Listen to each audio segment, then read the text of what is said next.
It's not just speaking it into existence. It's, disciplined, small habits, small Mhm. tasks on a daily, consistent basis that Mhm. will get you to where you want to go Yeah. or get you to be who you want to be. Welcome to another episode of the Building Well podcast.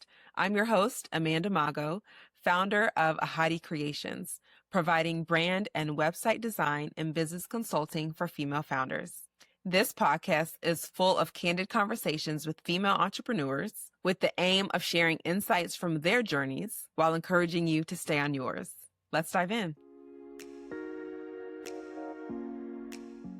To get the conversation started, can you introduce yourself and let us know what you do and who you help? So my name is Dana Bahr, and I am a Pinterest strategist where I help wedding professionals and creative entrepreneurs create a content ecosystem that is magnetically pulling their ideal client to their website or new email list, which are platforms more or less that they own online, and they don't have to fight the algorithm nearly as much with the right infrastructure in place. Okay. And actually, Pinterest is on my list to get on. Not anytime I hear that a immediately, lot. but yes, I definitely see the value in doing it for sure, no doubt. How do you find most of the clients that you work with?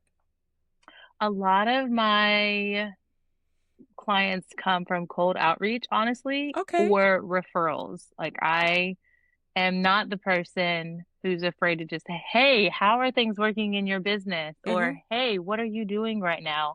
And how is it going? Have you ever Yeah. tried an alternative or considered an alternative?" And most of the time, people are receptive because Mm-hmm.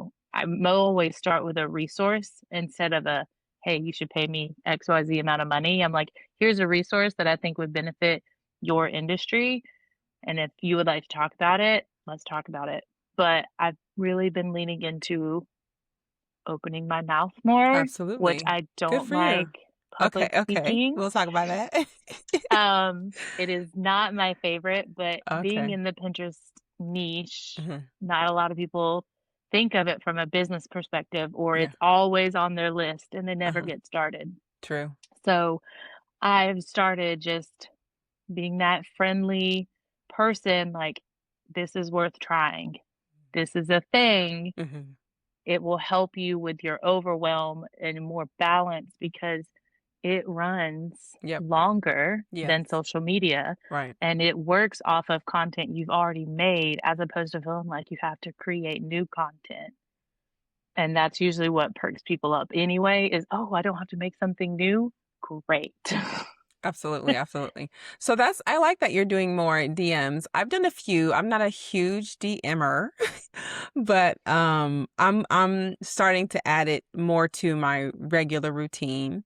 So I like that you just message them and say, "Hey, here's a resource for you if you benefit," type thing. Do you do that each time? Mhm. So I look for, I'll spend like the whole quarter focused on a Okay. particular niche. So whether that's Okay. wedding planners, podcasters, interior designers, I'll just spend the whole quarter and I usually have some sort of resource that is tailored to them. And so that's the invitation into my world is here's a podcast episode. Here is a Mm.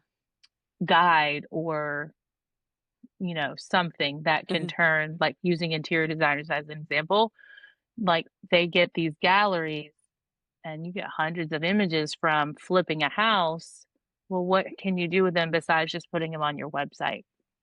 I show you how, like the latest resource that I did, I created it so it turns the one gallery into 20 different visibility assets across Pinterest, social media, your website, and anything else that can kind of tweak into it.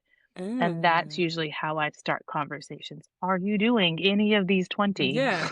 I love that's really good. Good job. I like that. And I like that you're focused on for a period of time. So your brain's not going all over the place. You're focused on one thing for a period. That came with a hard life lesson. I can imagine. Okay, so I'll let's be just do honest. one. Let's just yeah. What taught you to just do one per quarter? So, my path to entrepreneurship wasn't something that I really planned. I did do wedding and events part-time as a stay-at-home mom, but then going through a divorce and I was just navigating a lot of things at one time and I was trying to bring that ability as a wedding planner to navigate 20 different vendors for a wedding or event into my marketing and outreach. And I quickly learned that keeping up with that many different responses and how I was going to talk to them was very straining on my mental bandwidth. Yes. Um, it was just a lot. My laptop was always with me or my phone was always on, and I just could never turn it off. So Mm, it was in those like exhausting moments of why is this so hard? I can do this. Why can I not do that? I just realized like I just need to simplify and build something that is more stable mm. for me and my family at the time. And it's continued to grow and shift Sure. anyway. Mhm. So entrepreneurship was an accident, but it was through that moment is what I think made me be able to like take that leap anyway. Because if I spend a month or 2, or in this case, I now do a quarter, I know who I'm talking to. Nothing changes in my discovery call or networking questions. My funnels and workflows are all the same. I've taken the time to like really hone them in and find all the missing pieces or fill in the gaps. And it just makes it better, and then I can review at the end of the quarter and see, okay, do I continue to reach out to this niche? Do I like it? Were they receptive? If the answer is yes, I continue another quarter. If the answer is no, then I segment into a different niche, but still in the creative space. Okay. Okay. Very nice. Very nice. Yes, and that just goes back to the fact that we should offer value to begin with. So when you already share what you've created for the niche you're working with and share it with them, that's really good. It builds that trust, of course. So where do you keep all of your info, your CRM, what's your tech stack? What are you using to keep you organized in the back? My tech stack is Mhm. actually in the middle of a transition. Ooh, okay. Um, so I've seen it before off and on. Okay. My original tech stack was HoneyBook, Okay. ClickUp, Canva, AI tools Sure. of any shape and size. Sure. Hmm. And then Google Workspace. Okay. It is now transitioning to I tested out Thrivecart. I got the lifetime membership. I like it, but I don't love it. Okay. So now it is transitioning to Go High Level I because figured it you. is all inclusive. Yeah. I figured you're gonna go there. um, It keeps popping up in my world. So I'm it like, does. what are we gonna end up doing? So I'm It still does. HoneyBook for now. I love HoneyBook, but I keep hearing Good. about Go High Level. No. I just wasn't using all the features, so Okay. that's the only reason why I'm part of Gotcha. it is because I wasn't using all the features. Okay. But with Go High Level, I've seen it pop up a few times. 2 of my clients have it, so I kinda got to see how they were utilizing it, but someone in my co-working space was talking to me about it, and she moved, and I was like, I can ask her more Sure. low key, "Hey, why are you actually moving all your Mhm. stuff?" Mhm. And she's an automations queen. I Mm. love listening to how she sets things up. And so she was showing me just what she was doing, how her websites were looking, and then all of the campaigns. She's in the nonprofit space, so Okay. follow-ups are super important to make sure that she Mhm. meets her donations and supporters and things. And it was amazing, and it Smooth. didn't seem Mhm. that difficult to set up, and it can replace my email marketing, it Mhm. can replace my project management, Mhm. and it's the Everything. CRM component, so I was like, Yeah. "That will They have save it. me money," and Yeah. we love that as a Yeah. small business owner. Yes, yes. There is a learning curve for it, but if Yeah. you're okay with tech, then I don't, it's like, as long as you're patient with yourself, anything has a learning curve. Okay. She is willing to help me, and Oh, so, that's like, great. once a week, we sit down and we're doing, like, small pieces, she gives me homework, and then I'm going back to her the next week to make sure I get things done. Very nice. But I will say Go High Level so far has been Mm. very helpful because they have videos for each step. So you're never Oh, really by yourself trying to figure out. You're not trying to Google it or go into their resource library. They've already put it together for you and you can easily find it and it checks it off as you go. okay. I haven't heard that, so that's actually good to know because I've met people who set them up and do them and things. I mean, I love to tech anyway. I wouldn't mind learning it, but that's Mhm. good to know. Yeah, I hadn't heard that before. I am not tech savvy, so Oh, okay. for those like me, they have Okay. videos for everything. Everything. Okay. Now, I want to circle back when we were talking about you outreaching to people, and then you also said you're not really comfortable with public speaking. So, how are you growing in your area of being okay with speaking more and increasing your visibility? So, what am I doing? I am Either, yeah, or yeah. learning to own my space more or Hmm. less. Hmm. Over the years as an entrepreneur, especially in the female-led space, I have met some amazing women, and some of them are life coaches, and just listening to them talk of, like, mind work and not just completely woo-woo, with Hmm. lack of better terms, Yeah, but, like, yeah. the Your science, the mental attitude. neuroscience Hmm. behind it, and it's not just speaking it into existence, it's disciplined small habits, small Hmm. tasks on a daily, consistent basis that Hmm. will get you to where you want to go Yeah, or get you to be who you want to be. yeah. And I took public speaking in college, and I can Okay. tell you, I'm surprised I didn't fail.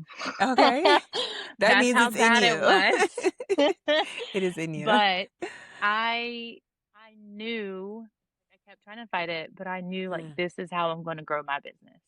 Every time I think about it, this is what I need to do. So I started going to workshops and things that talk about it. okay. And that's been the biggest message is one, stop downplaying my passion and my experience and my knowledge. I spend hours doing Pinterest modules directly from Pinterest so I can work on getting certified. I have Mm. done If you're in that in between stage where things are working, but not as intentionally or as aligned as you would like them to, that's exactly where I support my clients. Visit my website, ahadicreations.com, to learn more. I eat up all sorts of workshops and things from other SEO experts so I can take that knowledge and apply it to Pinterest. So when I introduce myself, I no longer just say, "Oh, I do social media." No, I'm a Pinterest-led Yes. strategist. Hmm. That is who I am, that is what I do, and I just don't down I'm trying not to downplay it anymore. I would Yeah. like to say I'm perfect at it, but I'm not. Yeah. You're doing better But than I you were. yes. Is what I'm hearing. Hmm. And I think I started with, like, smaller things too. So, like, with my co-working space, there's a, um, weekly mastermind where we get to introduce Oh, that's ourselves. great. So I stopped just being a wallflower and Yeah. listening. I actually Yeah. started engaging and introducing myself more, Hmm. sharing things that I was Hmm. passionate about, adding my 2 cents to what other Uh-huh. people were asking questions on, and I was getting feedback on, "Oh, I love that you had such good things to say," or The Hmm. last thing that I did was a live workshop. It was a panel Hmm. that I accidentally put myself on, but Okay. people were coming up to me and were like, Hmm. "I'm gonna use what you said to a client so I sound smarter." And that Great. was a real big moment. So, the baby steps work. Yes. I'm trying to keep them going, so maybe I'll be a keynote one day. Absolutely. But right now, it's podcasts and smaller stages. Okay. And that's more than many are doing. So you're doing good. Whew. That's good. That's really good. So you have like your regular mastermind with your co-working space. Do you do a lot of networking outside of that and events and stuff? Yeah, not in person. I do a lot Okay. of virtual. Okay. So I am a wife and mother of 5, and so I really try to keep my business within very strict hours. I will Likewise. do client work and thing in the evening, like after kids go to bed, but evening networking events is not, it's just make more chaotic Hmm. than it is worth it to go to. Hmm. So a lot of mine are virtual. I'm a part of a few networking communities Okay. that are, you know, relationship focused. And so Hmm. that takes the awkwardness out of reaching out anyway. Hey, I would love to get to know your business. I would like to share resources. Like again, I share resources. I don't say I want to sell you on something. Yeah. I always start with Data. Here's what I've learned along the way. Here's something I have that might be valuable to you. And it's always something free. Mhm. Cool. Very nice, very nice. So now in your business, what metrics are mattering to you the most? Metric meaning something you can measure, not just IG metrics. I do not look at vanity metrics, I can tell you Mm. that right now. Good. That just gives me anxiety. Yes. I look at more visibility systems. So how many discovery calls got Mm. booked with my outreach? That is something that I measure, on a weekly basis in my personal L10 meeting with myself. Tell us about this meeting. Um, so an L10 is based off of the EOS system, and I am sure that book is somewhere in front of me, No though. problem. But it's called What the Heck is EOS? Mm. And it is the entrepreneurial operating system. And it is just a structured way to, you know, build the foundations of your business. Everything has a place, not just a job title, but like a function. Mhm. And the L10 is a weekly meeting where you come together and hopefully with a team. I'm still a team of one. Where you just kind of check in with yourself on you start with a positive, what was a win? Then you go into your rocks or your quarterly goals, like you're looking at them every single week. I have 3 every quarter that I'm building on or I'm working on, and I review them if I'm on track, off track, Mhm. need some support. Mhm. We look at the to-do list, what's getting done, what's not getting done, and then you track your KPIs, your key performance indicators. And discovery calls is a big one because again, public speaking is nerve-wracking for me, and so even just I prefer one-on-one, but if I'm not talking to people, if I don't have a lot of discovery calls this week, that means 6 weeks ago, I didn't do enough outreach, and I need to make sure I don't miss it so I don't have this problem moving forward. So that's a I big like it. one that I focus on is discovery calls. How many calls did I have this week? Okay. How long are your calls? 30 minutes or less. All right. So you're juggling a lot on the back end. As you mentioned, you have a life, you have a family. So if we could talk a little bit, what are you briefly mentioned things you're juggling. So you said you're a wife and you're a mom of 5. How old are the kids? So we're a blended family. Mhm. So the age ranges are currently 5, 6, 7, 11, and 12, but we're about to enter where everyone starts aging up. Sure. Mhm. So my youngest is I very say excited. upgrade. Thought about the Y- upgrade. She's upgrading to 6 and she wants everyone to know it. Absolutely. Mm. So I have a little bit of time, but that really kickstarts everything. There's Everybody. May, Yeah. June, and then August and September. We have Okay. July off for birthdays, Okay. and that's Okay. it. So that is a heavy plate for sure. For one, what's been harder than you expected in this stage of business with what you're juggling? I say for me, it's creating that blank space in my calendar because I am a habitual, oh, yeah, I can do that. Oh, that's Okay. not going to take a lot of time. Okay. So I would just keep saying yes to things and then wonder why, like, Yeah. I'm not growing my own business. I'm just stuck in doer mode for clients and I'm not marketing myself for other things Yeah. or creating that pipeline.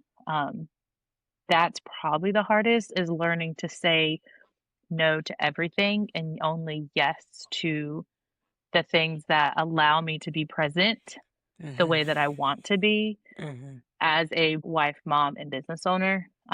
Because I'm not a CEO or business owner that chases revenue. Mhm. I 100% chase time freedom and stability way Likewise. more than anything. Mhm.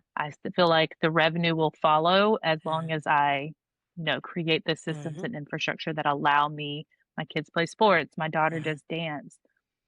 If she's in practice, she's in another room, so I don't mind being on my laptop, but I don't want to be on my phone or feel like I'm missing out on client work when I'm trying to be present for her recital or at Yeah.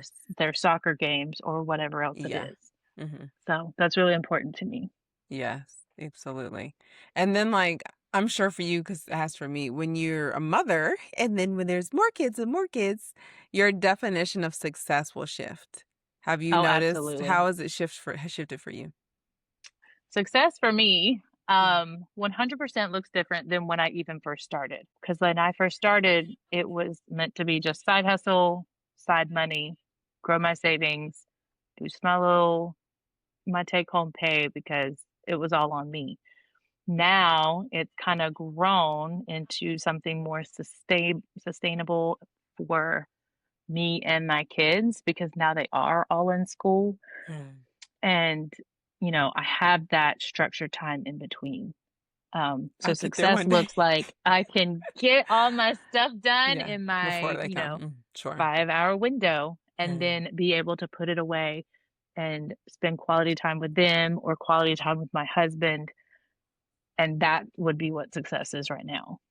I like it. Okay. Yeah, because earlier you had mentioned that you built a plan that honored both your ambition and your need for stability as a mother. And I think that's something that all moms don't do. And obviously everyone's success looks different. Some are chasing the revenue, some are chasing more time with their kids. But either way, we definitely need to pay attention to what it is we're trying to do. So if we're trying to be there for the kids, you have to Hmm. have a plan that matches it, which might mean the revenue doesn't look like you want it to. Yeah. So, yeah, it's definitely a give and take for sure. If you're enjoying this episode, be sure to click the follow button and share with a friend. Is there anything that you're still figuring out that's not quite polished, but of course, we all have that, but what is something that you're still figuring out and trying to make even better lately? As much as I love a sustainable system, Hmm. I do still try to do everything manually in my business. Okay. And that is just delusion. Just a little. With me wanting to get to where I want to be because Yeah. I am trying to build a business and I am trying to teach my kids that you can do both. Okay. We don't have to work 40, 60 hours a week. I know it sometimes feels like I do, Yes. but we don't have to be successful. Like Yes. there's you can be rewarded for your knowledge and expertise and Mhm. guidance with other communities. Mhm. So automations, I love mapping out a good workflow, but it's always been from the mindset that I'm going to manually do it, or Mhm. someone, if I ever have a team, will manually do it. And it was my coworkers like go high level. Mhm. I am now learning like, okay, let's get this out of my head and Mhm. let's actually automate this stuff Yes. Yes. so that I have that time freedom that I Absolutely. talk about all the time Mhm. Mhm. and would love to actually have because there are areas in my business that I have a membership, and so a lot of that should be automated. I Sure. should Yep. not be needing to it's fine. Yes. And so just accepting that. I don't know why as a woman, I'll be very transparent, it just Mhm. feels like I'm cheating Yeah. or something if Or I it's not automate too genuine if much. it's yeah. Yes. Yeah. And so but my friend was like, "That's not true." Mhm. My automations, I just feel like I can still personalize it, and I just need to be okay with the fact that it doesn't take any less genuine. No one expects me myself. I do not expect someone to send me a personal email every time I wanna learn more about a service. I understand that that's an automation, and so I just need to if it's okay for them, it is okay for me, and no one is going to Mhm. feel otherwise because when you book a call with me, those automations allow me to be here for you Absolutely. 100%. That's right. Absolutely. It's just all to prep for when it's face to face. Absolutely. Exactly. What's something that you had to let go of to keep you moving forward in business? So, like an idea, an expectation, a version of yourself. I'm in the process, of letting go of perfection. Um, Yes. that's probably the wedding planner in me, and Yes. I just everything has to be perfect. It has to be Pinterest perfect and Mhm. photographic perfect for my couples and everything else, Mhm. and so I just expect every time I open my mouth to speak, it should be perfect and fluid and flawless, and there can be no hiccups. But the more that I've been watching other speakers, that's been part of the journey as well of learning to own my own space. I have watched Mhm. amazing business coaches just stop in the middle because their phone rang and it was like an emergency alert, and they're like, "We're gonna have to pause for a second." And they walk off stage and they handle it in like 5 minutes and they come right back as if nothing happened. I was like, okay, if they can do it, I can do it. And so I start practicing how that looks and how that goes. Hmm. Like before we were recording, trying to get this tripod, I probably would have died of Hmm. embarrassment last year. We're rolling with it. Hmm. Hmm. Yes, yes, yes. Yeah, and many of us are on. We do that ongoingly, like to get rid of perfection or not strive for it. Some Hmm. personalities just naturally prefer perfection. That's true. Okay, well that's good that you've acknowledged that and that's what you're working on. What's something that keeps you committed with what you're juggling, with where you're trying to go? What keeps you committed and working on your business when you have those heavy days or your heavy days, your busy days, or just days you're not really certain about if what you're doing is even working? I'm gonna call it stubbornness, but it's probably just more my passion. I don't have a job, so like if this doesn't work, we Mm. are in trouble because by the time it takes me to Yeah, get a job, it's true. I should have just put more effort into making sure my business didn't fail. And so that keeps me going. I It's really true. want to set a great example for my kids and learning how to make one, noticing a gap, and then building something that fills the gap and supports it and is like a positive influence in the community, whatever the community is. So for me, it's the creative space. I want to help them. And then that is the second part. So it's twofold. One is my kids, but two, I just really want to help people. I love being the cheerleader and saying, Mm. you can do that idea. I'm going to figure out how to make it work for you. And then doing that. Thank you for that. If you wouldn't mind sharing, what does an average week look like for you in business with your world or in life, like an average week for you? So I'm currently doing a hard 75 challenge. It's not the full hard. I made it very personal, but for the Okay. next 75 days, I'm working on centering myself. So Okay. when I wake up in the morning, the goal is I do my 20 minutes of movement before I even wake up my kids. It just sets the tone for the whole day. If not, I do it after school drop off, but before I start work. Okay. Either way, it has to Okay. happen in the morning because then it gets the juices flowing. I start work, my admin stuff, CEO at Power Hour is from 9 a.m. until 10 a.m. Client work is from 10 to 1, and it shifts depending on the client and day, but that's the block. And then from Okay. 1 to 2, I do more internal marketing. I reach out to people. I prep my newsletter. If it's a batching podcast, I do that, whether it's recording or scheduling. And that's Monday, Tuesday, Thursdays, and Fridays. Wednesdays are a full CEO admin day, where if I'm Okay. building a custom chat GPT or really mapping out something for a quarterly goal, like I give myself the whole day. That's also mastermind day. So I go into my co-working Oh, okay. space. Okay. The Yeah. first hour is there. We always talk afterwards. And I was starting, like, if I do book calls, then I'm missing stuff. And those are really good referrals and connections. So I've just stopped booking calls on that day. But that's my typical week. And then around 2:30 is when all the school pickups start to happen. Mm. And I try to work on like any loose ends between 3:30 and 4:30 and then close down everything by 5 so I can do the wife and mom things of dinner, sports, Mm. XYZ, whatever it is that we have going on. Sure. Okay. Thank you for that. Yeah. I still have one at home, so I'm not yet free during the day, but like to, hear other people's routines, especially moms, Hmm. just for idea. And, all of us need to hear when we hear what someone else is like, oh, okay, that might work for me. Let me, try that or whatever. I Okay. recommend you, anybody that has children, whether they're about to go to school or they are in school, to read Six Figures in School Hours. When I read that the Oh, summer before my daughter, she was the last one. was to start school, and it really Hmm. helped me figure out that structure and wrap my head around I don't have 40 hours to grow my business. Yes. Ideally, Right. I have 20, maybe Yep. 25. And so I need to hone in on the KPIs and the things that are going to be productive and move the needle and not just keep me busy. As a side Yeah. hustler, I was just busy, but I could never really Hmm. focus because I did have kids. But this would also Yes. help. It really goes through if they're in school, but opens up the when they are at home, what does that look like? And walks you through that. So I Okay. recommend that book too.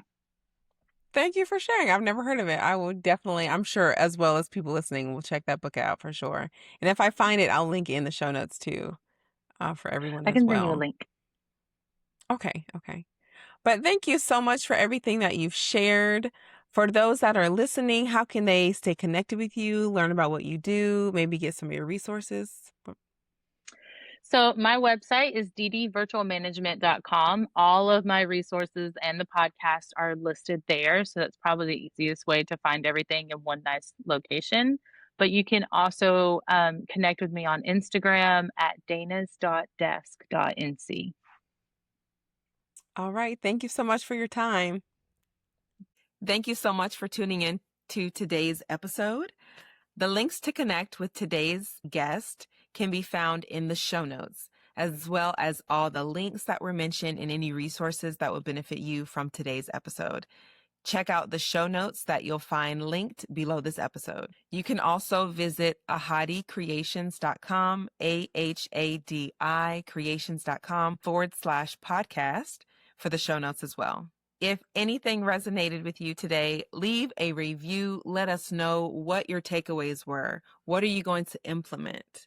Be sure to also follow along wherever you prefer to listen to your podcast so that you don't miss the next one with us. Thank you so much. And always remember, together we can build.